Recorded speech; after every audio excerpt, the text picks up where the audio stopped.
roadmap. Now we have to translate it into concrete action and milestones before our next meetings in a few weeks from now. We have also discussed this idea about flagships. We need to strengthen our production of drones, of anti-drone capabilities, and this includes building up a European network of anti-drone measures that can detect and, of course, also neutralize intrusion from outside. So we have to create a European ecosystem that will enable Europe to develop cutting-edge drone solutions, inspired by what they are doing in Ukraine already. Thirdly, while strengthening Ukraine and Europe, we have to weaken Russia. And therefore, we already now are looking into the next sanction package, targeting the financing of Russia's war machine. And, of course, we will work with this as presidency as well. Everybody knows now what is at stake. I think our main goal is simply to building a Europe so strong that war not will be an option. And this is our main task in these weeks and months, and unfortunately also years. And I think we have had good discussions today, and now we are ready to take the next steps. And let me pass the floor to you, Ursula. Yeah, thank you so much, Mette. And first of all, let me thank you for being such a wonderful host here in the beautiful city of Copenhagen. We really enjoy it. And I want to express my solidarity with the member states whose airspace has been violated. Poland, Romania, Estonia, and of course, most recently, Denmark. These violations are part of hybrid war tactics. And these are threats that demand a strong and determined reaction and answer from Europe, because every European citizen and every square centimetre in Europe has to be safe. So we must provide the strongest of deterrence at scale and at speed. And that was the focus of our discussions today. There is a clear sense of urgency because preserving peace has always been a core task of the European Union. The good news is that the wheels are already in motion.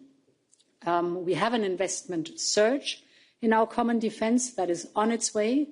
You know, the SAFE instrument, it is successful. It's 150 billion euros, and it's a case in point, oversubscribed. Now we need a precise pan-European plan, how to fill the capability gaps and how to move forward. And indeed, this is the intention of the scoping paper we discussed today. Let me highlight a few points out of the scoping paper. The first is on capabilities. Every member state has one single set of forces. And this single set of forces is assigned to different missions. Perhaps a NATO mission or an EU mission or a mission for the United Nations, sometimes coalition of the willing. But from my words, you understand already that of utmost importance is that these armed forces are interoperable, that the capabilities are interoperable. Otherwise, you cannot send in the different missions, the different types of troops. And therefore, in close cooperation with NATO, we're working here on interoperability of capabilities that we want to have. Our roadmap till 2030 will define not only the common objectives, very important, but also very concrete milestones, because it is a matter of time, and only what gets measured gets done. Then there was a point that we have discussed for each critical capability to create so-called capability coalitions with a lead nation so that we can move forward faster at the right scale and with the necessary speed. A second point was the discussion on the flagships. And indeed here I want to highlight the Eastern Flank Watch. This project aims to counter the full spectrum of threats at our eastern borders. A core element of these will be the so-called drone wall. It is basically an anti-drone system that is able to do swift detection, interception, and of course, if necessary, neutralization. Here we draw a lot on Ukraine's expertise, of course, and therefore we must move forward rapidly together with Ukraine and NATO. The third element I want to highlight is the defense industrial readiness that we need. We need a ramped up, resilient and innovative European defense industry. We have started our defense omnibus to simplify the procedures, to have more speed in the whole process. And this defense industry needs a strong ecosystem that is composed not only of industry, of course, but also tech startups. There was a broad discussion about the importance of startups and academia. All of them are essential.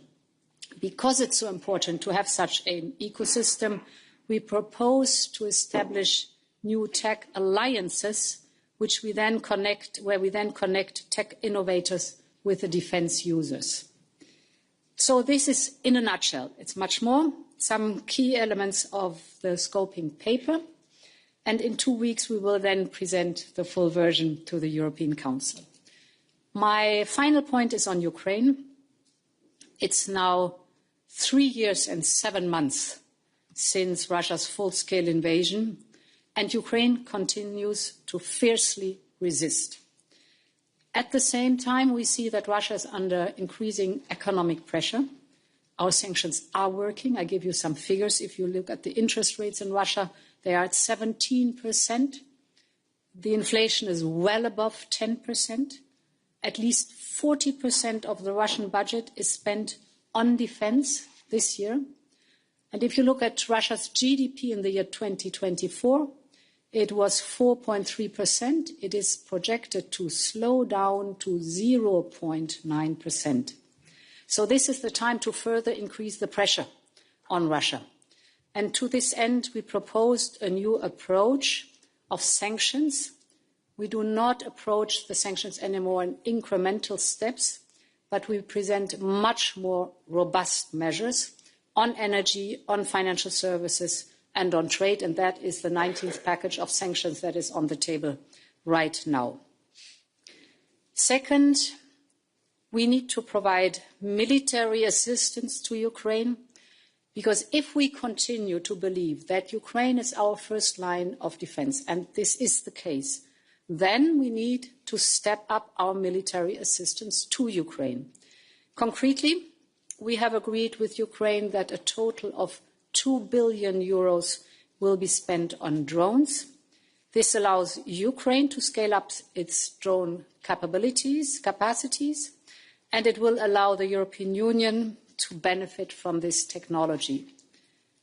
However, for a more structural solution for military support, more is necessary. And this is the reason why we have put forward the idea of the reparations loan. This reparations loan is based on the immobilized Russian assets.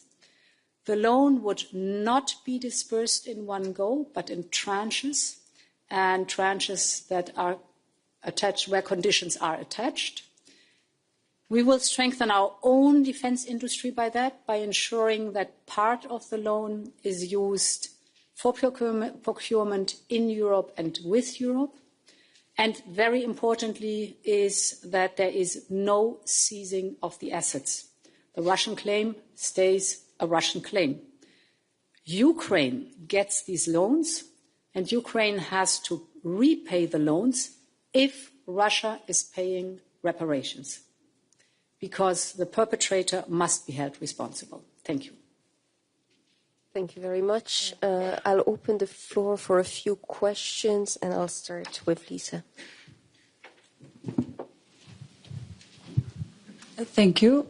Lisa Hesselund from TV2 Denmark. I have a question first for you, Prime Minister, and then I would like to ask you also a question, Madam President. First, Mette Frederiksen, today French authorities have boarded a Russian vessel regarded to be part of the Shadow Fleet. There is a suspicion of this vessel having a direct connection with these airspace, drone incursions of Danish airspace. So my first question for you is, can you confirm this connection? I understand that there is an investigation launched. 2 arrests have been made on this ship. Can you confirm this connection first? And also, is this investigation happening on a request from the Danish authorities? That's for you. And then for you, Madam President, the reparations loan for Ukraine it's no secret that it's a very sensitive debate. There are some countries very skeptical. Belgium, for example, where these funds are hosted. Has Belgium and other countries gotten this solidarity that they have been asking for in terms of making this a possibility? Is there unanimity on this measure to go down this path? Thank you. So thank you for this question. I cannot comment on any specific investigations. I can say in more general terms that we are facing a lot of problems with the shadow fleet, and that has been the case, especially in the Baltic Sea, for quite a long time, and we are working very closely together to battle this situation. But when it comes to specific investigations, I have no comments. Yeah, I had the opportunity today to present the Commission's proposal, and we had a very good first discussion. It's the start of a discussion. Of course, we have to flesh out the whole proposal much more, but I was glad to see leaders' interest in the concept. So now we will intensify the discussions. I want to thank explicitly Friedrich Merz, who was immediately backing this proposal, also by an op-ed that he wrote, and he was very early supporting this proposal. Now, what Belgium is concerned, it's absolutely clear that Belgium cannot be the one who is the only member state that is carrying the risk, but the risks have to be put on broader shoulders. Thank you. Yeah. Andrew. Hello, Andrew Gray from Reuters. I wanted to come to the issue of the drone wall. I noticed President Costa, President von der Leyen, you both used that term, but Prime Minister Frederiksen didn't. And we've heard from some leaders today that they agree with the general idea that Europe needs to do more to counter drones, but they don't always agree with the focus on the eastern flank. And in particular, we've seen in Denmark recently, obviously, that drones can cause big problems far from the eastern flank and without having crossed the EU's eastern borders. So do you see any need to rethink either the concept or the name of this plan, perhaps to give it a more pan-European element, or will it stay as it is? And perhaps, Prime Minister Frederiksen, you can explain why you didn't use the term drone wall. Should I start? Yes, of course. I don't really care about the name as long as it works. So yeah, you cannot explain anything about me using the word or not. We have had a long discussion about it today. And actually, in substance, it was a very interesting discussion because everybody knows now that the drones have changed the whole idea of a war and the effect of drones is changing everything. And we see it every day now in Ukraine. In Denmark, we have been working closely together with the Ukrainians on this question. Now we have tried it ourselves last week. We totally agree cross-border within the European Union that we need to invest much more in drone technology, in countering drones, as you said, but also in new technologies and innovation. So we totally agree on that, but we also know that the technology is changing so rapidly that we cannot have one idea and believe that that will solve all our problems. So I like the idea of a drone wall, but we have to be very frank to the Europeans that no matter what kind of capabilities we are able to buy, to innovate, to build up, there will still be drones coming into Europe. What we have talked about today is building up a European ecosystem like the ones we have in Ukraine. By the way, I think it is extremely important that we integrate Ukraine in all our work from the very beginning, because they are the experts. So building up a European ecosystem is the most important thing. Of course, it has to focus on the eastern flank because the eastern flank is closest to Russia. But at the same time, we have this, I think, general approach that security is, first of all, a question about Russia, unfortunately. But it's also a question about migration. It's also a question about climate change. It's also a question about any other threats against our society. So I don't really think there is a conflict between East or West on this issue. It has to be useful in many different areas, but of course it has to be linked to the eastern flank as well. Yeah, the nature of warfare has completely changed. That is what we have seen in the Russian invasion in Ukraine. Partially per night, the Ukrainians are intercepting 800 drones. So this gives us an idea how enormous the threat is, and they can come from anywhere. So the original idea came from Ukraine, and we are learning from Ukraine. Of course, at the moment being in the debate, the first priority for building up an anti-drone system is the eastern flank, because it's clear that these are the member states that are acutely the most exposed. But indeed, Mette, as you said, that the vision is much, much broader, and it has to have the 360-degree approach. So this anti-drone system is conceived as a shield for our entire continent. This would also include, for example, the southern flank. It is designed to address a wide spectrum. You mentioned weaponized migration, but also hybrid operations, drone incursions, as we have seen, but also control of the Russian shadow fleets, for example, or even the risk of armed aggression when you see the amassing of troops. So there can be a wide spectrum in the anti-drone system and the use of drones or anti-drones mechanism.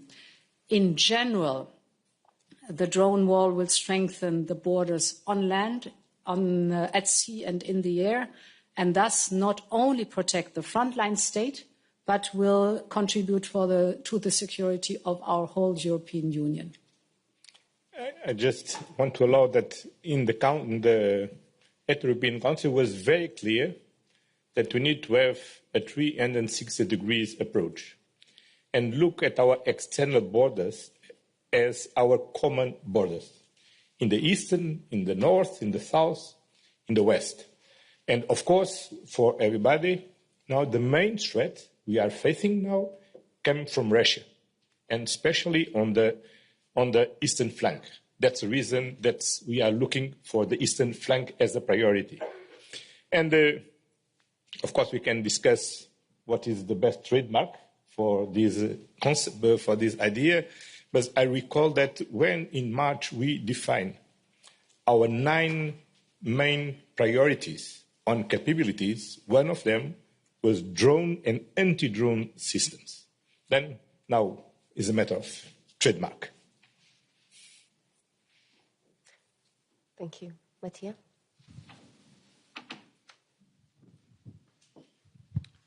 Yes, hi, Matteo Bagnoli, ANSA, the National Italian News Agency. You mentioned that there is, President Costa, first question is for you. You mentioned that there is the appetite from the Council to have a stronger role of the Ministry of Defense to supervise, so to say, or to check the milestones that are required, that have to be met in the future on this. Is this a way for the Member States to underline that the competence of defense is of the Member States, and they want to emphasize this? And secondly, for all of you, while we speak in the Eastern Mediterranean, the so-called flotilla that has sailed to raise the awareness of what is happening to Gaza and to bring help, aid there, is being boarded by the Israeli Coast Guard or EDF.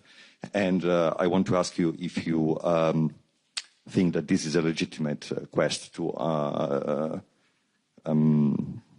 raise awareness on what is happening to Gaza, and the response from Israel is proportionate. Thank you.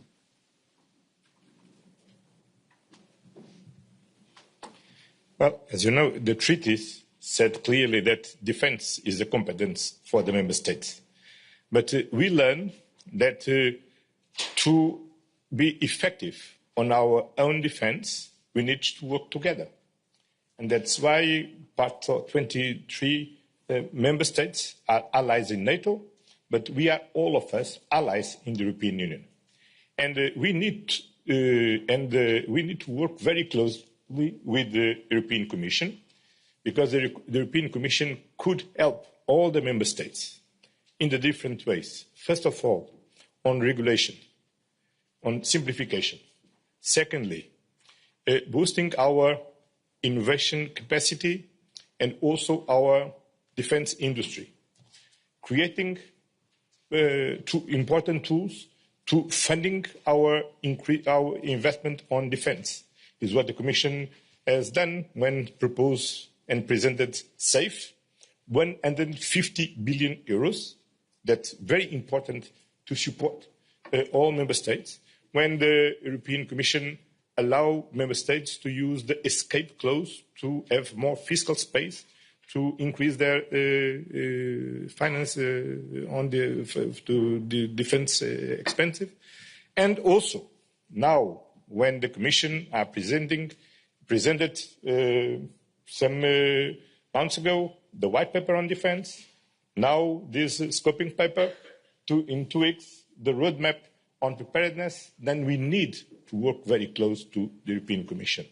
And this is clear across all the members. And now we have a very important task force led by Commissioner Kubilius, joining the European Commission, the European Defence Agency, the Council, to work all together with the same purpose, to build the Europe of defence. And of course, in this Europe of defence, the Commission will take more and more responsibilities. And of course, we need to take more and more political control on our decisions. And now the High Representative is convening more often the Council of Ministers of Defence, but not as an autonomous formation of the Council.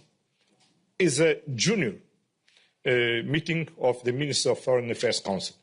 And what we need now is to give more autonomy, because we need to engage more and more our defence ministers at European level. And for this, it's very important that the High Representative lead not only this meeting of foreign affairs ministers, but also this Council of Ministers of Defence.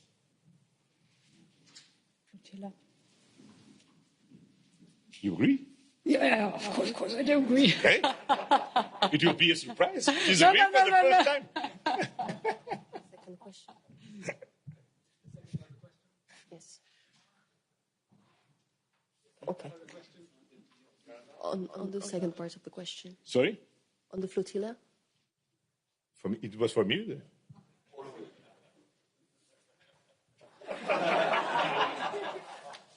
Sorry, I don't take. No, don't pay attention, please. If you repeat the question. My question was that as we speak, the EDF, the Israeli forces, are boarding the flotilla that sailed to Gaza to bring some aid, but also and mainly to raise awareness on the Gaza humanitarian situation. It is a quest that has brought many attentions and in many parts of Europe. And I was wondering if you can comment on that, and if you think that is a legitimate quest, and consequentially, if also the reaction from Israel is legitimate. Thank you. Sorry, but during the council I don't receive any information. Then I can't comment at this moment. Same on my side. Thank you. I'll take one final question here. Hello, I'm Malte Sommer and with the Danish Public Service Broadcaster. shouldn't the EU up its ambitions on defence? The Rearm Europe, that's 5 years away. You talk about the Europe of defence, that's 5 years away. Imagine what, in your words, Madam Prime Minister, a capable foe could do within 5 years. Can you three make certain that the European citizens would be kept safe while these decisions take time? Thank you. So 2030 does not mean that we only look at 2030. We start right now. I give you a good example, the SAFE instrument. We launched it, it was February or March. We have it in place. We have it's 150 billion euros. We have 19 member states that subscribed. Now we are working with them on the national plans, and we can disperse the first tranches to the member states, joint procurement at the beginning of next year. So that's in 10 months. The instrument is up and running, and that shows that we've understood the urgency, and it is working exactly right now. Of course, there are other capabilities that will take more time, without any question. And of course, we will learn also from the development of the war in Ukraine, what is of utmost priority and immediate necessary, and what can take more time. But that we set the goal of 2030 does not mean that we do not immediately start now. Yeah, but we have also changed in these 3 years completely. So the support for Ukraine, if you look at Ukraine 3 years ago, zero defense industry. Now they have the most modern, most ingenious defense industry you can think of. The drone production is the cheapest, the fastest, and the most intelligent worldwide. So there's an enormous development that we've seen. Also on our side, just imagine the sum of 800 billion euros is now available for member states up to 2030, so in the next 4 years, beginning now, to invest in defense, unthinkable 4 years ago. Thank you very much. That's it for tonight. Thank you. So.